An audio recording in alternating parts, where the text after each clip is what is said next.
Setelah mendengar dua pembicara, saya kira sahabatnya kita akan melakukan diskusi. Kita punya cukup waktu untuk itu.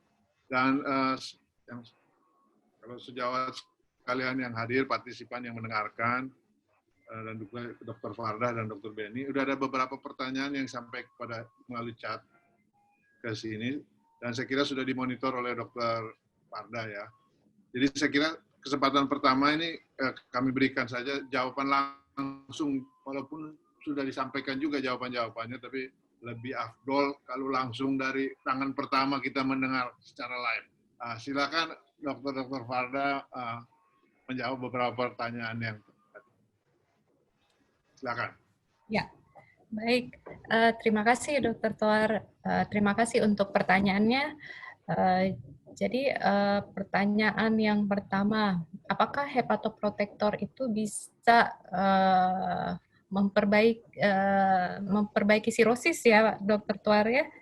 Ya. Digunakan untuk perbaikan sirosis hati. Jadi kalau memang terjadi nekroinflamasi pada sirosis hati misalnya, yang akan kita lihat dari peningkatan enzim transaminase ya, itu adalah penanda dari adanya nekroinflamasi SGOT-SGPT. Umumnya kita berikan obat-obat hepatoprotektor untuk memperbaiki nekroinflamasi. Jadi kalau lebih dari 3 kali lipat dari nilai batas normal, kita mulai memberikan pasien-pasien hepatoprotektor. Untuk misalnya mencegah sirosis itu sendiri, ini sedikit agak berbeda ya mekanisme kerja hepatoprotektor. Umumnya hepatoprotektor itu bekerja pada sel hepatosit karena pada saat terjadi kerusakan atau injuri akibat berbagai macam misalnya penyakit, virus, toksin, obat, dan lain sebagainya, sel hepatosit yang pertama kali yang mengalami kerusakan. Kerusakan dari sel hepatosit itu sendiri pada akhirnya akan mengaktifasi sel stellata. Itu pun harus bersama-sama dengan sel epitel biliaris dan lain sebagainya untuk mengaktifkan, sehingga pada akhirnya hepatic stellata cell ini akan aktif berubah dan akan mengeluarkan tadi matriks metaloproteinase. Jadi hepatoprotektor ini sebenarnya lebih banyak bekerja pada sel hepatosit, memperbaiki sel hepatosit. Jadi bukan pada sel stellata sel yang memang merupakan patomekanisme dasar terjadinya kejadian fibrosis sirosis hati itu sendiri. Jadi kalaupun memang saya sarankan kalau memang ada itu hepatoprotektor memang masih bisa diberikan. Tapi kalau memang untuk sirosis atau liver fibrosisnya sebaiknya diberikan obat-obat yang berhubungan dengan perbaikan dari hepatic stellata cell itu sendiri. Seperti itu.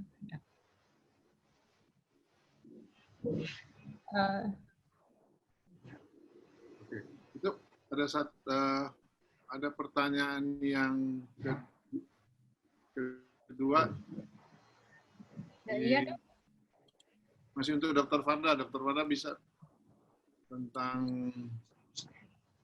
Tapi untuk yang pertama tadi, ingin jelaskan dulu bahwa jadi bukan bias ya. Memang ada fungsi hepatoprotektor kepada hepatosit, walaupun tidak langsung. Tidak langsung. Jadi kalau artinya hepatositnya nggak diutak-utik, artinya si hepatosit stellata sel juga tidak bekerja lebih over. Iya. Kan memang pada dasarnya kalau pasien sirosis sudah pada dasarnya terjadi gangguan di hepatic stellata selnya, Dok. Jadi memang tetap kita harus lakukan perbaikan dari hepatic stellata selnya dengan pemberian obat-obat antifibrosis. Ya. Tapi sebenarnya yang paling penting, Dok, itu adalah mengobati etiologinya, Dok. Itu yang penting. Iya, karena itu dasar terjadinya nekroinflamasi. Ya, kan itu tadi Dr. Benny sudah bilang, makanya kita mulai dengan preventif dulu. Tapi kan ini fakta, given yang sudah ada. Tapi ini ada pertanyaan dari Dr. Agi Satria Putranto, sebenarnya di question and answer. Saya bacakan aja, semoga dokter bisa dengar. Ya. Bahwa apakah yang digunakan dengan kode 861 itu, intinya menekan TGF beta dan MMV, atau mempengaruhi beberapa mikroRNA dan akhirnya menekan sirosis. Jadi bukan ke tumor growth factor atau MMPI matrix, tetapi menekan mNRA.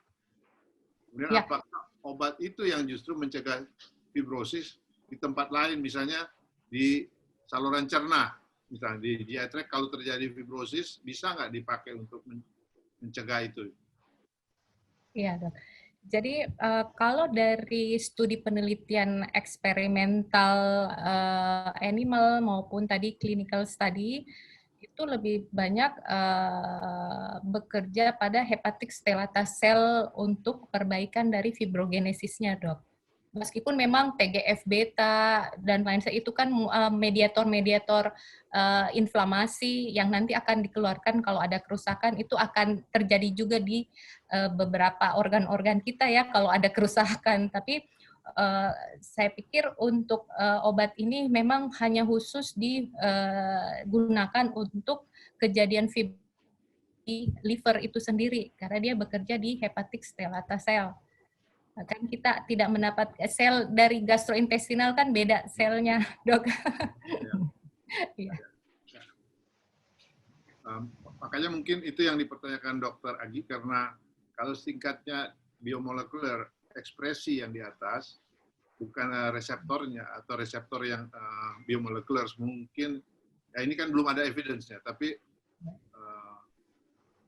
ya konsep ini mungkin bisa diarahkan ke sana. Dr. Agi salah satu yang meneliti tentang fibrosis juga, menyebabkan karena iskemi tapi. Oh ya, bagus, Dok. Kalau nanya boleh.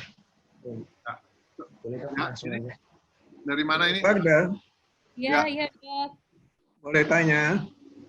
Ya, Silakan, Dok. Ada satu studi dari China, dari Friendship Hospital, pada obstruktif jaundice, di mana dia bisa menunjukkan menurunnya faktor dari fibrosis. Nah, dari penelitian Anda, apakah menurunnya faktor fibrosis dengan fibroscan itu juga diikuti dengan membaiknya fisiologi fungsi hati? Nah, fungsi hati yang mana? Terima kasih. Iya, Dok. Terima kasih, Dok. Jadi kalau dari saya punya studi penelitian sih, Dok, sebenarnya rata-rata pasien mempunyai gangguan fungsi hati yang minimal. Misalnya kalau berhubungan dengan sistem biliaris ya, Dok ya, itu ditandai dengan gangguan fungsi kolestatik seperti misalnya peningkatan memang bilirubin, gamma GT, dan alkali fosfatase. Jadi kalau saya punya studi itu, saya cuman punya satu pasien tadi yang memang mempunyai peningkatan bilirubin sampai 10. Tapi yang lain-lain itu masih paling tinggi 1,7, tidak terlalu tinggi. Dia punya penanda fungsi kolestatiknya yang terganggu, Dok. Jadi saya pikir memungkinkan memang kalau dilihat dari ada clinical trial memang yang untuk AHFC ini yang memperbaiki gen biliar pada pasien-pasien obstruktif tersebut bisa memperbaiki, Dok. Tapi kalau saya sendiri sih saya masih belum cukup evidence untuk yang pasien obstruksi tersebut, terutama kalau memang CTP kelasnya, Dok, A, B, atau C. Saya biasanya agak skip dulu pengobatan tersebut. Ya. Terima kasih. Perbaikan. Oke, terima kasih. Begini, masih ada beberapa pertanyaan yang tadi sudah dicat. Jadi saya ingin bukan membatasi dari audiens untuk langsung bertanya, tapi pasti ada kesempatannya. Cuma masih ada yang pending, Dok. Iya, Karena Dok. udah tulis di sini tentang tadi fibrosis yang kompensata. Inti pertanyaan kan apakah semua sirosis itu bisa sembuh? Ini tolong dulu dijawab dulu pertanyaan itu. Kemudian apakah ada pengalaman bahwa pasien yang sirosis katanya sembuh 100%? Itu ada dari pertanyaan dari Dr. Su Febri Arif dan ya dua-dua kayaknya dari Dr. Su Febri Arif. Itu dulu secara langsung live yang dengarkan itu. Semua yang mendengar, kalau di chat terbatas. Silakan, Dr. Arda. Iya, Dok. Jadi tadi saya sudah sampaikan kalau sirosis kompensata, Dok, itu kan secara struktural dia punya jaringan ikat fibrosis dan itu masih di daerah kita bilang periportal sinusoid seperti itu tidak terlalu banyak. Jadi perbaikan untuk sirosis kompensatanya sendiri itu masih bisa kita tangani. Malah tadi saya bilang ada beberapa kasus pasien memang yang sudah fibrosis dan sudah dengan memang yang tadi saya bilang yang sempat mau akut liver failure itu, Dok, yang saya kasih ya itu sudah dekompensata sebenarnya, Dok. Dan dia ada perbaikan dengan itu. Tapi saya memang saran kalau untuk kompensata memang akan bisa mengalami regresi berdasarkan tadi patomekanisme yang kita bisa lihat. Malah kalau kita perbaiki sirosis kompensatanya, kemudian fibrosisnya kita perbaiki, otomatis regresi menjadi liver yang baik itu juga bisa kita dapatkan seperti itu. Kalau dulu pasien-pasien sirosis mempunyai angka mortalitas itu, Dok, paling hanya misalnya 3 tahun, 5 tahun, entah dia kompensata atau kalau dekompensata malah biasanya hanya seminggu, 2 minggu seperti itu. Ini alhamdulillah dengan adanya obat-obatan, dengan tata laksana yang lebih baik, pasien-pasien sirosis ini yang kita tangani sekarang alhamdulillah bisa mengalami perbaikan dari dia punya regresi jaringan hati. Kita juga bisa mencegah komplikasinya, terutama yang hipertensi portal tadi. Demikian juga dengan akut liver failure-nya, dengan perbaikan dari fungsi-fungsi hatinya menjadi lebih baik dengan pemberian obat-obat antifibrosis tadi. Dengan tidak, jangan lupa tadi tetap etiologi harus diobati. Jadi pemberian obat komponen 861 ini sebenarnya sebagai terapi adjuvan, Dok. Terapi tambahan, iya. Bukan dia harus sendiri, tidak seperti itu. Jadi harus bersama-sama dengan obat-obatan lain yang itu untuk etiologi penyakit. Untuk saya punya studi ini memang pasien-pasien hepatitis B rata-rata sudah mendapatkan antivirus, Dok, tapi dia tidak mendapatkan perbaikan dari jaringan hatinya. Makanya saya memberikan tambahan di komponen 861 ini dan alhamdulillah beberapa mengalami perbaikan dan malah juga secara tidak langsung, terutama penanda yang paling penting sebenarnya tadi fungsi sintesis dan trombosit, Dok, karena itu masuk ke dalam kategori Child-Pah tadi. Itu mengalami perbaikan. Itu penanda bahwa hipertensi portal pada pasien tersebut juga mengalami perbaikan. Saya malah ada pasien yang sudah 10 tahun minum, Dok. Dia akhirnya di USG, itu ternyata liver fibrosis, sirosisnya itu livernya katanya sudah membaik. Tidak ada nodul-nodul lagi. Ini baru saya kemarin baru dikabari karena saya minta beliau untuk USG setiap 6 bulan setahun. Ya. Tapi kalau untuk pasien sirosis dekompensata, terutama untuk Child-Pah C, saya sih hanya menghitungkan untuk berhati-hati saja. Saya tidak, kalau menurut dari pengalaman saya tidak akan berikan dulu, saya akan memperbaiki dulu semua dia punya komplikasi, kemudian fungsi hati, apabila tadi terjadi nekroinflamasi, saya biasanya kasih hepatoprotektor dulu, Dok. Atau apabila terjadi gangguan kolestatik atau obstruksi, misalnya dengan peningkatan bilirubin, gamma GT, alkali fosfatase, biasanya saya memberikan obat ursodeoxycholic acid, antikoleretik, seperti itu. Kalau sudah ada perbaikan dengan CTP-nya, misalnya sudah berubah menjadi CTBP, misalnya, baru saya berani memberikan terapi antifibrosis itu sendiri. Dikatakan sih sebenarnya dengan memberikan terapi untuk etiologinya, otomatis perbaikan dari jaringan hati atau fungsi hati itu juga bisa lebih baik seperti itu. Tapi ada memang beberapa pasien yang agak sulit untuk diperbaiki jaringan hatinya berdasarkan pemberian etiologi antivirus misalnya. Nah, itu baru saya berikan juga terapi komponen 861. Jadi itu pengalaman sedikit dari saya. Sedikit tambahan, satu lagi mereka bertanya tentang pemberiannya sebenarnya berapa lama, dan sebenarnya dalam pengalaman klinis dokter itu, kalau ini pertanyaan dari saya sedikit tambah.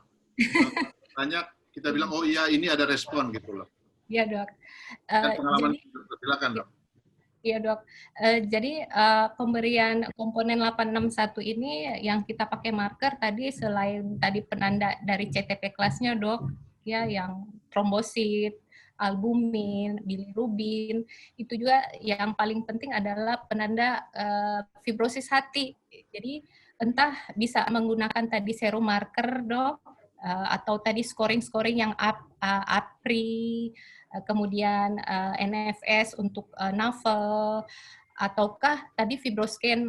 Dalam kasus ini karena saya hepatologi, jadi saya menggunakan fibroscan dok, transient elastografi untuk menilai langsung derajat kekakuan hati, karena derajat kekakuan hati itu berhubungan dengan jumlah dari perbanyakan jaringan parut. Semakin kaku hati, semakin keras tekanan dari alat fibroscan tersebut. Jadi berkorelasi fisikal secara langsung pemeriksaan fibroscan elastografi transient ini dengan kejadian fibrosis hati, sehingga pemeriksaan ini juga masuk ke dalam guidelines tata laksana penyakit hati dok, untuk mendeteksi fibrosis hati. Jadi setiap 3 bulan dok saya evaluasi, dengan tidak lupa juga memberikan memeriksa fungsi ginjal dok. Syukur alhamdulillah selama ini tidak ada masalah fungsi ginjal pasien-pasien yang menggunakan kompon 861 ini, tidak ada itu. Jadi kalau saya mendapatkan perubahan dari dia punya nilai kekakuan hati, saya lanjutkan dok, sampai saya dapat nilai tadi tidak ada fibrosis hati atau F0, F1 misalnya. Itu biasanya saya berhenti dok, kalau saya sudah mencapai keadaan tersebut. Beberapa pasien saya agak maintenance sedikit selama 3 bulan setelah mencapai nilai yang F0, F1 yang no fibrosis tersebut. Karena kadang-kadang beberapa pasien tiba-tiba datang 3 bulan kemudian di fibroscan ulang kembali, ternyata jaringan hatinya mulai naik kembali kekakuan hatinya. Dan ini umumnya berhubungan dengan etiologinya dok. Sebagai contoh misalnya pada pasien fatty liver, kalau berat badannya naik lagi, itu ada faktor independen. Jadi semakin naik berat badan, kekakuan hati itu juga semakin meningkat dok. Jadi itu yang biasanya kita lakukan follow up untuk pasien, tetap memberikan edukasi untuk pasien. Jadi minimal 3 bulan. Jadi ada pasien sampai 10 tahun sudah saya berikan. Tapi itu dari pasien Prof. Almarhum juga sebenarnya Dr. Beni. Oke. Iya. Nah, Dr. Wardah, kita sabar sebentar. Ada pertanyaan dari Dr. Adianto untuk Dr. Beni. Ya. Kira kalau Dr. Adianto ini langsung bertanya aja Dr. Adianto untuk Dr. Beni.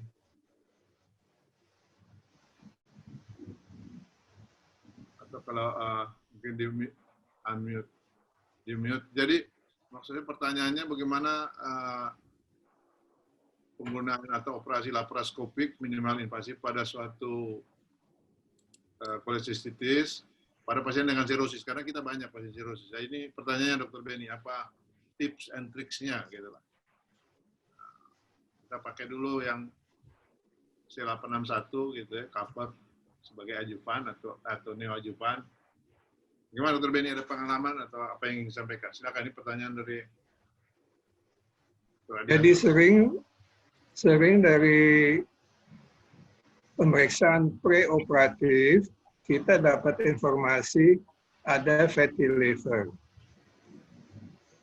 Pada waktu operasi laparoskopi, kita bisa melihat kontur hati. Tapi saya belum pernah melihat setelah sekian bulan apakah menjadi lebih jelek atau menjadi membaik setelah diangkat kolesistektomi. Jadi setelah proses inflamasinya hilang. Itu tidak ada data karena untuk melakukan laparoskopi lagi untuk diagnostik nggak ada alasan. Jadi pasien pasti tidak mau. Bagus kalau kita bisa membandingkan sebelum dan sesudahnya dengan eksplorasi visual itu atau dengan histopatologi. Kalau nggak salah dari peneliti di China itu ada data histopatologinya. Dr. Farda, apa Anda juga tahu tentang perubahan histopatologi yang maju itu? Tolong diulang kali Dr. Ben apa? Iya dok, pemeriksaan histopatologi ya dok. Ya, dari penelitian di China itu ada data histopatologinya. Ya. Itu pada tikus tapi ya. Enggak, tapi pada yang studi terakhir itu yang FFO ini pada 100 pasien itu oleh Shan Yin itu tahun 2004 sudah ada hasil biopsinya. Jadi histopatologi ya kan terpatah ya. Perubahan fibrosis setelah pemberian obat herbal itu dengan pada 100 pasien dilakukan. Itu yang Dr. Benny tanya.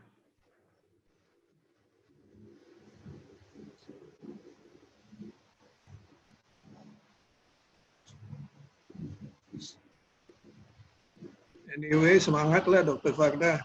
Maju terus. Kalau bisa dengan bantuan histopatologi.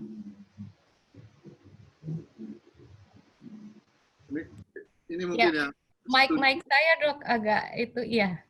Tapi kalau bisa dilihat di share screen, mungkin ini studi yang Dr. Benny bilang. Iya. Dilakukan pada manusia ya. Jadi bagaimana peran obat bisa mengurangi. Saya kira Dr. Farda lebih tahu. Ini yang maksudnya Dr. Benny.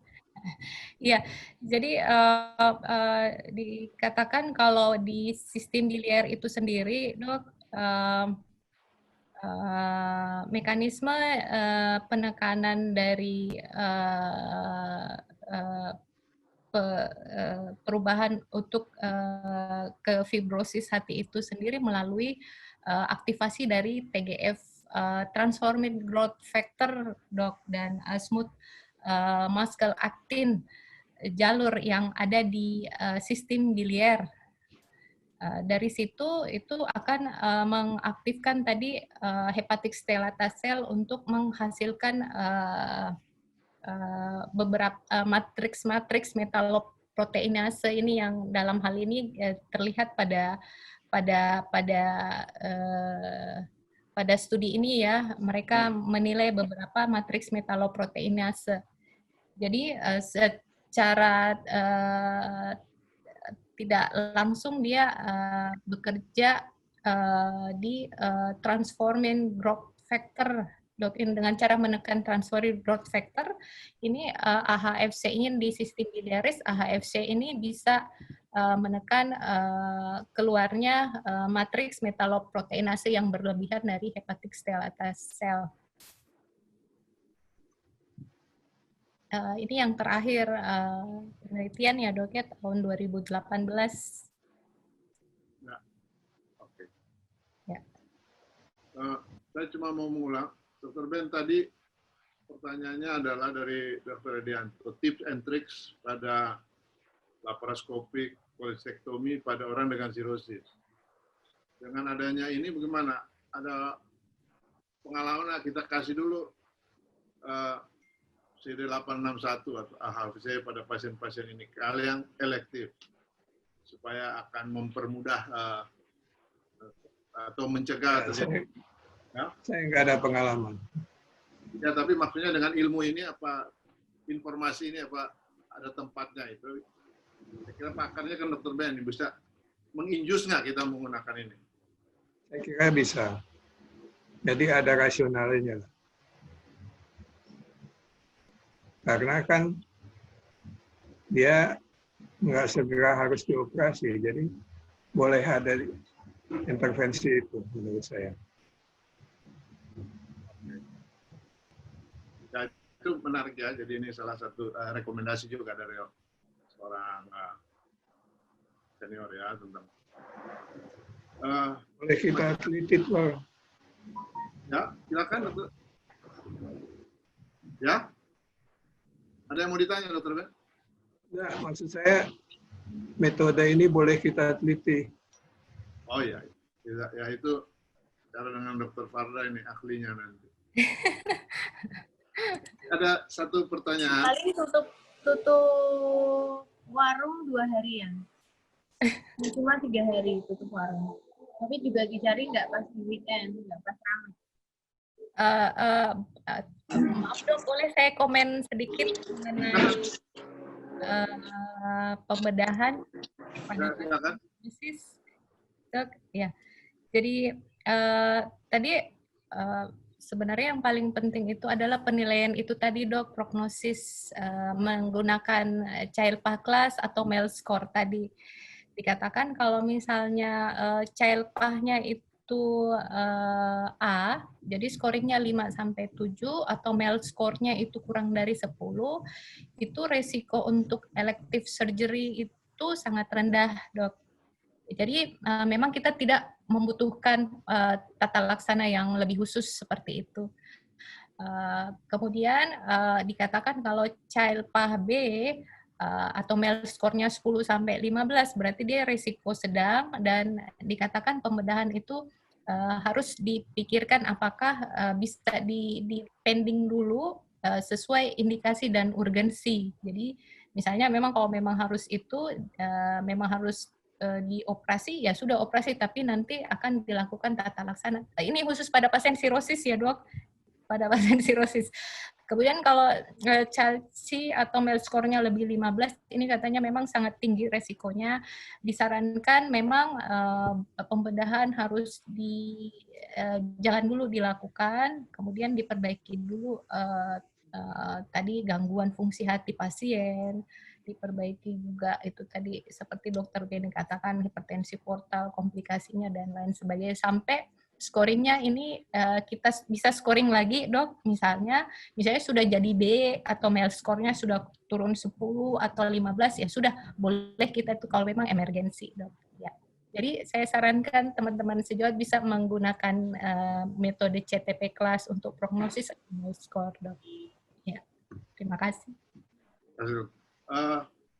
Masih ada tadi satu nih, karena pertanyaan dari audiens mesti dijawab. Mungkin sudah jawab tadi di chat, tapi yang ditanya kalau orang dengan GERD atau last night snack itu, apa itu kemudian lebih baik katanya pada pemberian obat-obat AHFC tadi. Tapi gimana dengan orang-orang yang ada GERD? Ada gangguan nggak? Ada gangguan, ada bahaya nggak dengan pemberian obat-obat ini? Iya dok. Jadi maaf, suara saya kedengaran, dok? Silakan. Kedengaran jelas sekali. Kami Mamiri dari. Iya, dok. Jadi untuk pasien GERD, pemberian tadi AHFC memang mempengaruhi beberapa pasien GERD. Kalau beberapa pengalaman ya. Jadi umumnya sih kalau memang mau diberikan, sebaiknya jangan pada itu yang, maaf saya mendefinisikan dulu yang late snack untuk pasien sirosis itu maksudnya pemberian makanannya dok, terutama pada pasien sirosis, karena kan bagusnya memang harus diberikan juga pada malam hari karena nanti akan diolah oleh tubuh pada pagi hari terjadi hipermetabolisme. Jadi memang pada malam hari pasien sirosis itu diusahakan makan, tapi makannya juga jangan terlalu banyak seperti itu. Contohnya terutama yang banyak mengandung karbohidrat dan protein nabati disarankan. Jadi kalau untuk misalnya pasien GERD, ya memang itu ada cara untuk meminumnya, dok. Itu kalau memang itu diminum sedikit-sedikit HFC-nya kan dalam bentuk serbuk, kemudian dicampur dengan air, dok. Jadi diminumnya sedikit-sedikit. Nanti setelah habis nanti baiknya minum air putih lagi sedikit-sedikit, dok. Seperti itu caranya untuk mencegah refleks asam itu sendiri. Dan setelah minum itu disarankan jangan langsung tidur, dok. Baiknya 1-2 jam baru tidur. Seperti itu untuk mencegah refleks pada malam hari terjadi. Ya. Oke. Terima kasih Dr. Farah atas jawabannya. Saya menarik banyak sekali, masih ada beberapa pertanyaan, tapi saya kira kita mesti break dulu. Karena kita akan mendengar dulu produk dari BioLife. Kemudian kalau seandainya ada waktu, kita akan membuka 1, 2, 3 pertanyaan lagi untuk kita lanjutkan. Jadi untuk para partisipan, tadi saya lihat ada angka 158 partisipan yang mengikuti, itu sangat baik untuk kita supaya ilmu ini bisa disebar. Sekarang saya kira waktunya untuk kita break sebentar untuk memberikan kesempatan pada BioLife untuk mempresentasikan waktunya. Mari kita sama-sama presentasi dari BioLife.